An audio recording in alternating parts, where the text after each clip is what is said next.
So, I'll read her more formal bio, but Andrea is such an inspiring person who I think Baltimore is really lucky to have here in its city.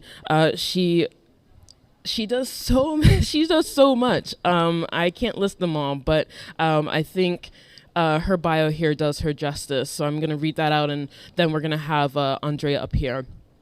Andrea Pippins, she's the creator of the empowering coloring book for all ages called I Love My Hair, which Bustle.com called the girl power stress reliever we all needed, end quote. She is an artist, author, a designer, and an educator with an eye for bold colors and funky patterns. Her work can be seen in magazines and on television, as well as on clothing and stationery. In addition to designing and illustrating, Andrea curates her art and design blog called Fly, a weekly resource to inspire young women to pursue their creative passions. She also produces digital and screen printed artwork in which she explores her love of color, pattern, and texture while interpreting her personal experiences as an African American woman. And she has been gracious enough to accept our invitation to speak on this month's theme of ethics. So without further ado, Andrea Pippins, everyone.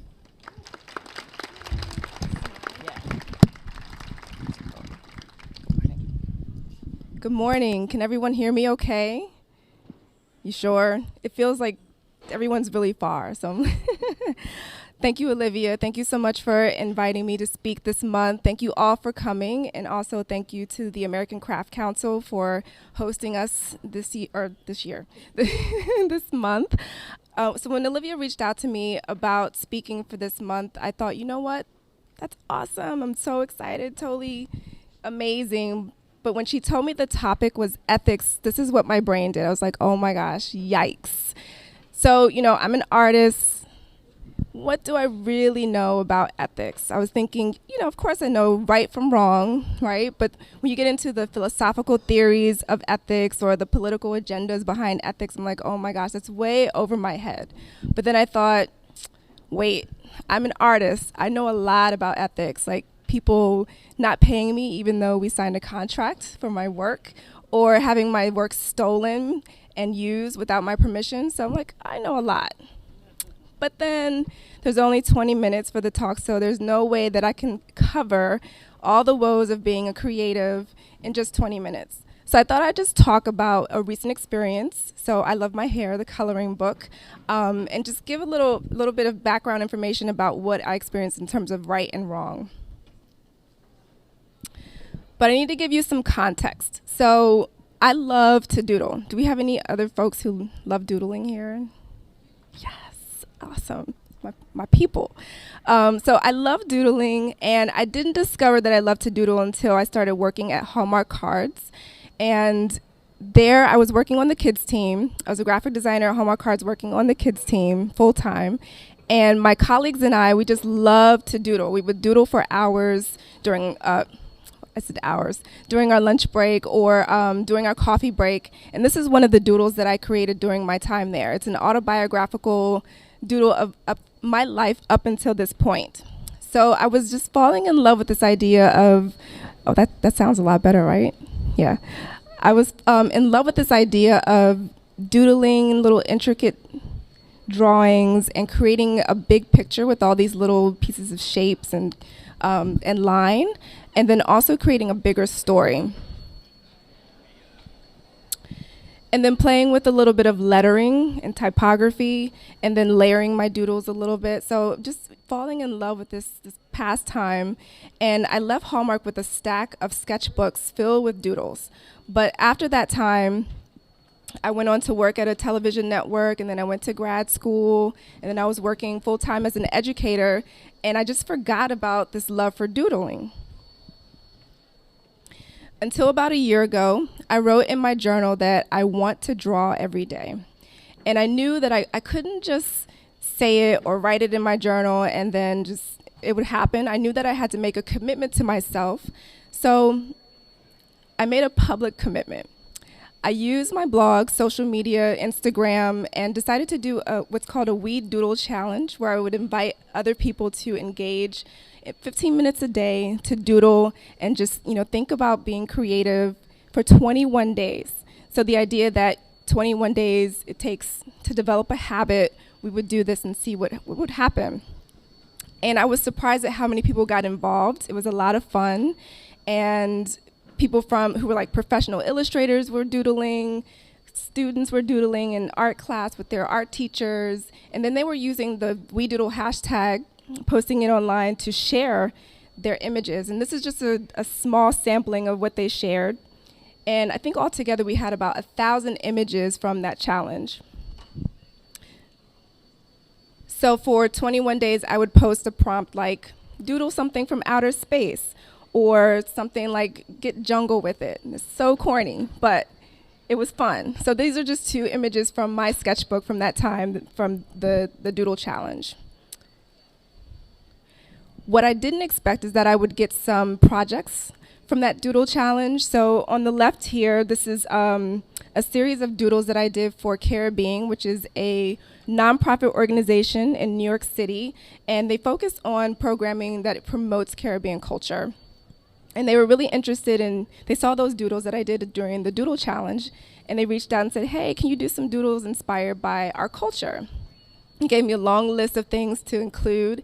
So I created this library of doodles that they could use all as one piece, as you can see in the tote bag, but as well as individual pieces. So they could take things out and put it on a t-shirt or a mug. So it was just a lot of fun just to see how I could translate my doodles into these little graphics. And then on the right, so this, I'm not even sure if I'm allowed to show this because I just turned this in last week, but so the National Museum of African American History and Culture, which opens up in the fall, they reached out, they saw some of my work and some of the doodles I had done, and wanted to have a series of doodles for their History of Black Music collection. So this is something that will end up in their museum shop. So again, they could take the individual doodles and use them, or take the whole thing and use it as a main image. And this is a project I just recently wrapped up with USAID. And it's an animation. These are screen grabs from an animation.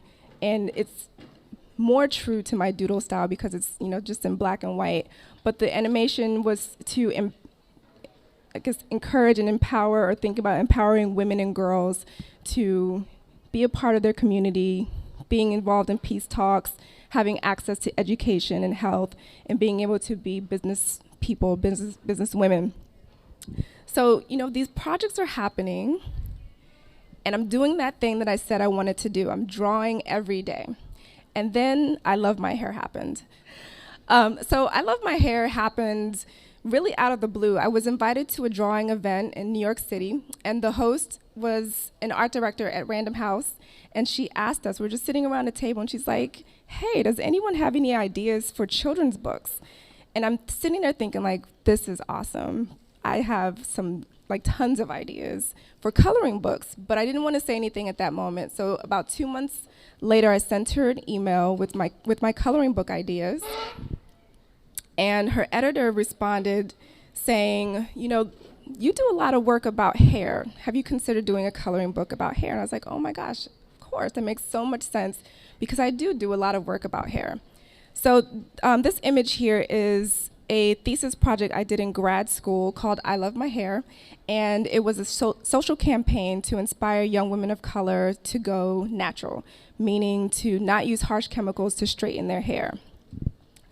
So from posters and t-shirts and other collateral material, I developed this whole system, this identity and system for that social campaign. So I shared that online on my blog and started getting requests for different kinds of hair-related projects.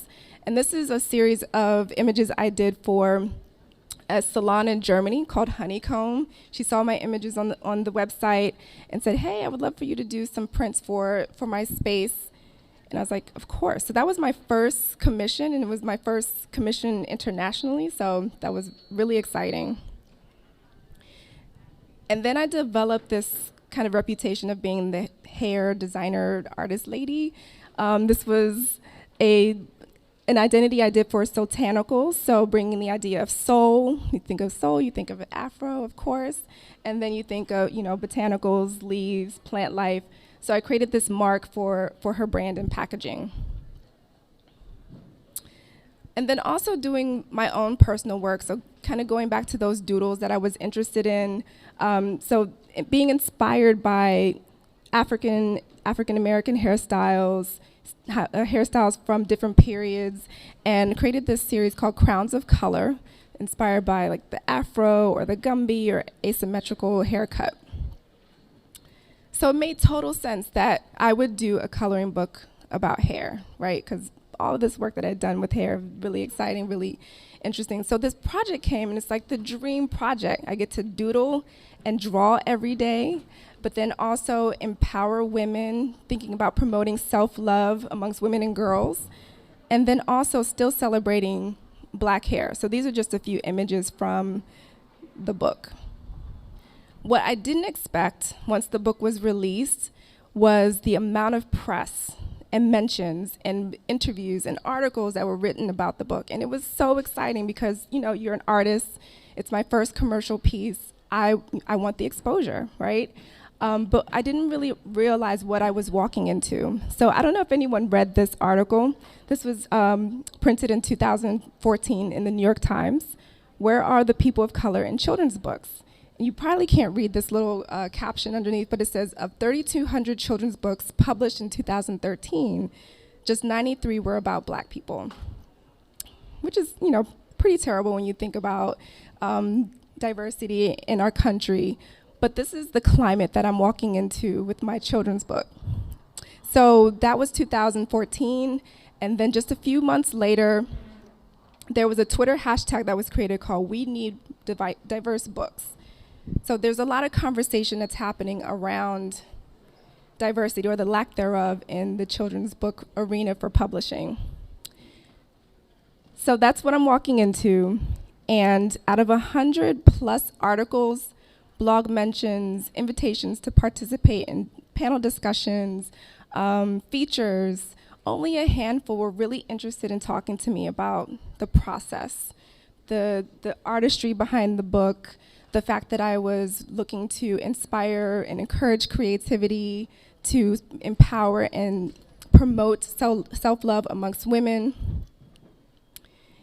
And it became really, really frustrating. I was like, okay, how do I navigate this? So, I'm thinking, I'm an artist, this is my new project, I'm really excited. I want to talk about the different iterations for my coloring book cover, or all of the research and inspiration that went behind developing this book.